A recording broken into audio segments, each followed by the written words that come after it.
Hello Abdou, merci beaucoup d'être parmi nous et de prendre la parole.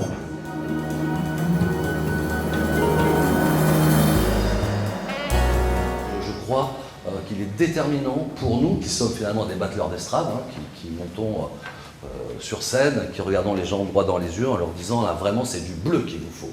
Donc ça on sait faire, et si on n'y prend pas garde, on devient assez vite péremptoire, et on oublie de se reposer des questions, et je pense qu'il est important de garder notre collectif en tension autour de la volonté d'apprendre.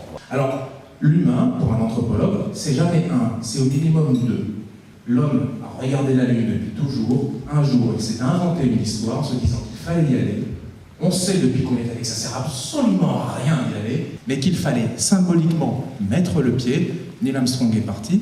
Neil Armstrong a été très économe de ses mots, mais il nous a répété une chose: je suis un homme, je suis là en haut, mais je suis là parce que je suis l'un des vôtres. Cet homme-là est le véritable, non pas héros parce qu'il détestait ce mot, mais humain au sens digne du terme, au sens d'exemple, parce qu'il a toujours refusé cette place de « je suis seul, je suis unique », comme le monde de la communication nous a appris à le faire aujourd'hui. Quand vous regardez aujourd'hui les Facebook, tous les médias sociaux qui vous permettent de vous mettre en scène, de penser que tout ce que vous dites, c'est vous qui l'avez pensé au fond de vous-même, que chaque entreprise dit des choses qui sont vachement vraies, le grand bavardage. C'est que finalement, quand la parole est menacée, c'est l'humanité qui est menacée. Les mots vrais ne sont plus en soi les mots de la sincérité, ce sont les mots que tout le monde comprend. Et le parler vrai, ça vient de là. Je vais essayer de me rendre proche, je vais essayer de me rendre accessible. C'est devenu les mots que tout le monde comprend, et c'est devenu, 10 ans après, Bernard Tapie. Je veux dire, en gros, de cette intention louable qui était, je vais reconsidérer ma parole pour la rendre à la fois plus intelligente, intelligible, plus proche des gens, et mieux raconter leur quotidien, c'est devenu, je vais parler avec des mots que tout le monde comprend. Soit tu parles vrai, soit tu mens. Le problème, c'est que ce label de parler vrai, il est auto-attribué. Le poulet, le bon poulet, il a le label rouge. Mais il y a des commissions, des gens qui disent ouais, ce poulet mérite le label rouge. Non, le parler vrai, c'est moi qui m'auto-attribue le label. Donc je me discerne moi-même, je labellise mon discours et je dis celui-là, il est vrai. Fondamentalement, je crois que pour durer, il faut être honnête. Utiliser un parler vrai pour masquer des mensonges, ça c'est vrai que c'est quelque chose d'assez nouveau. Mais les bobards et puis les deux lectures que vous avez faites sur une version vraie et une version fausse, ça a toujours existé également. Donc je pense que c'est dans la sophistication des outils, c'est dans la sophistication aussi mais pas de l'objectif, parce que l'objectif a toujours existé. L'objet, quand l'objet de communication, dans la vie privée, dans la vie publique, il a été conçu en fonction de règles, qui sont ces fameuses règles symboliques, qui sont des règles normatives. C'est-à-dire que vous ne parlez pas de n'importe quoi.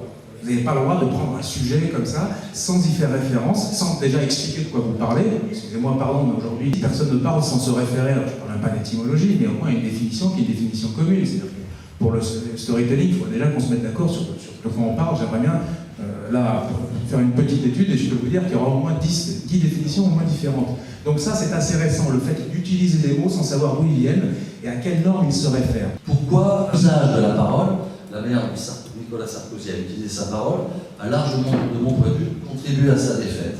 Tout d'abord, la surabondance. Je veux dire, il en est de la parole, j'allais dire, comme des olives, des poires ou des pommes en Normandie.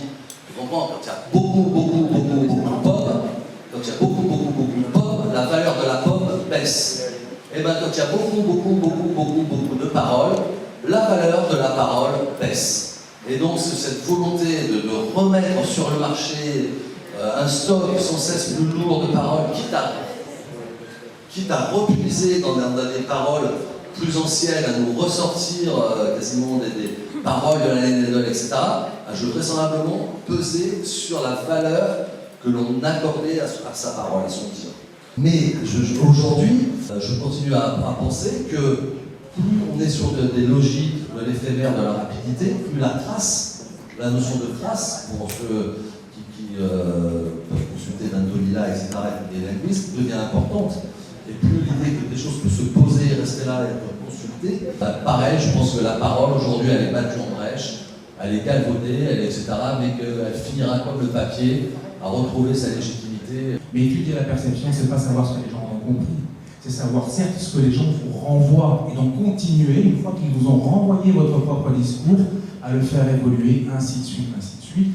Car l'homme, anthropologiquement, je vous le répète, n'est rien d'autre qu'un lien. Il n'est rien d'autre qu'un lien parce qu'il construit des mondes. Il construit des mondes parce qu'il sait parler.